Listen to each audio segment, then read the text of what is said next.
I was asked to share a little bit about my call, and really mine happened in late 2016.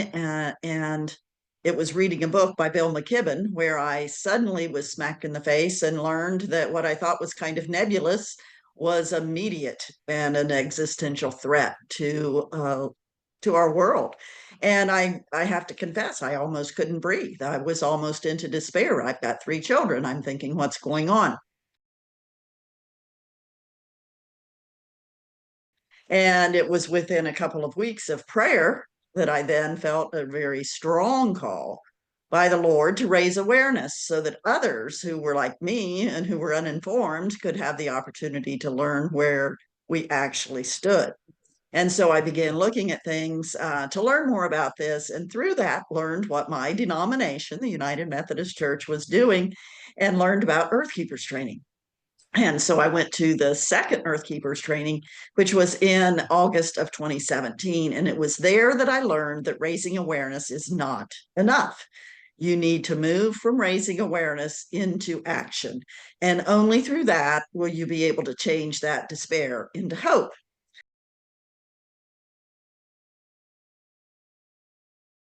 My project was to start a creation care ministry in my home church, which I did, in which it has taken numerous years for it to really bear fruit, but it is now more so than ever.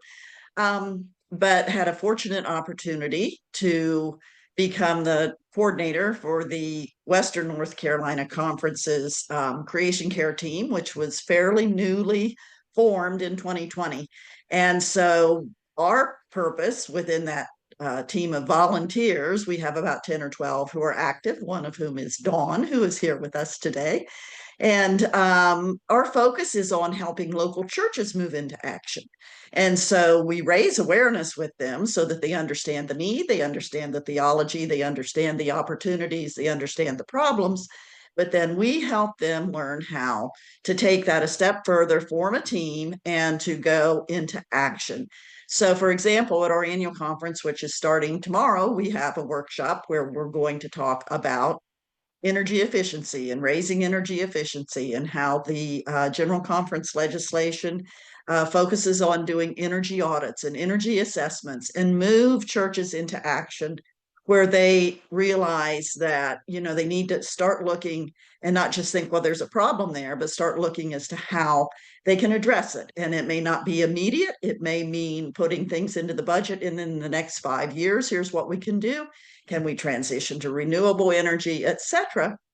And then we're also focusing on rewilding our church campuses and trying to get straight up grass lawns changed into places where life abounds and where we have native plants. And so we actually are doing a 4,900 square foot pollinator garden at my home church, which we're using as an example for other churches, many of whom I think are already doing some things. But it is just that taking that extra step. Awareness isn't enough. We need to move into action. And the quote from Greta Thunberg, which we all know, the one thing we need more than hope is action. Once we start to act, hope is everywhere.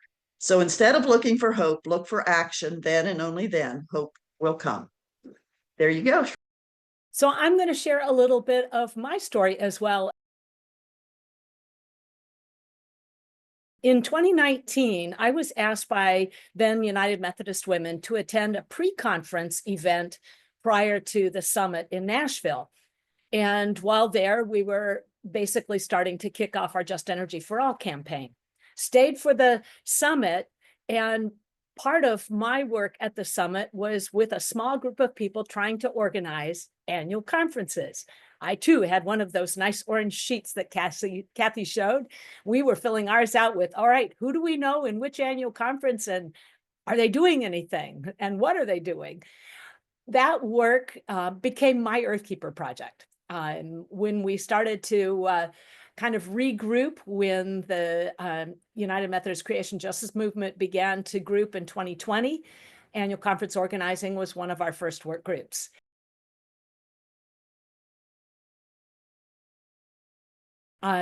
we have worked on a variety of projects, some of which you've already heard about.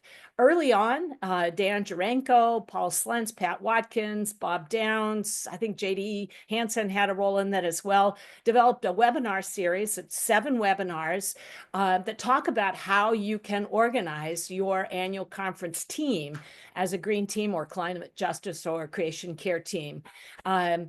We then moved on to organizing our annual conferences by jurisdictions, and that started probably in 22. So it's been about 3 years now that we've been working on this, that our annual conferences meet as jurisdictions so that we can share some of the work that we're doing in each of our annual conferences, best practices, ideas that could be utilized, geographic similarities, and so on.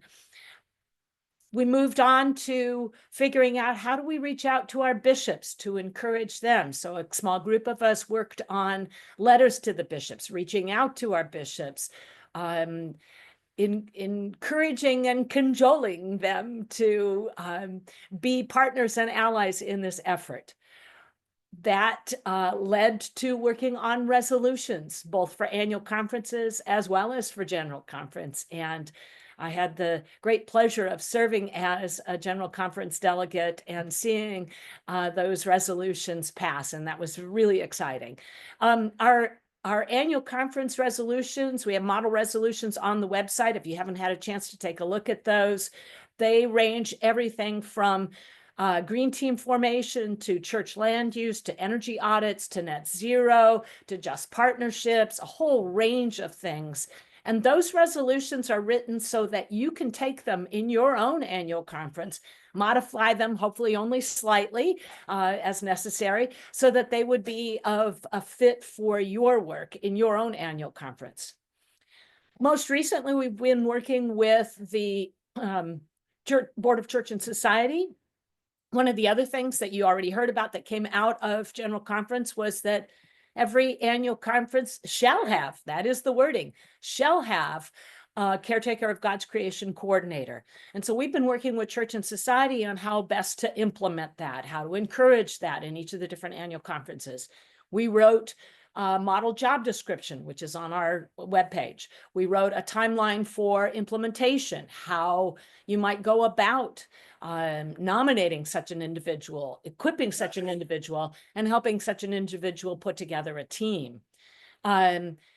We certainly want to extend the work not only from the conference level, but also to district levels and local levels. So a lot of what we focus on can very easily be translated at each of the different levels.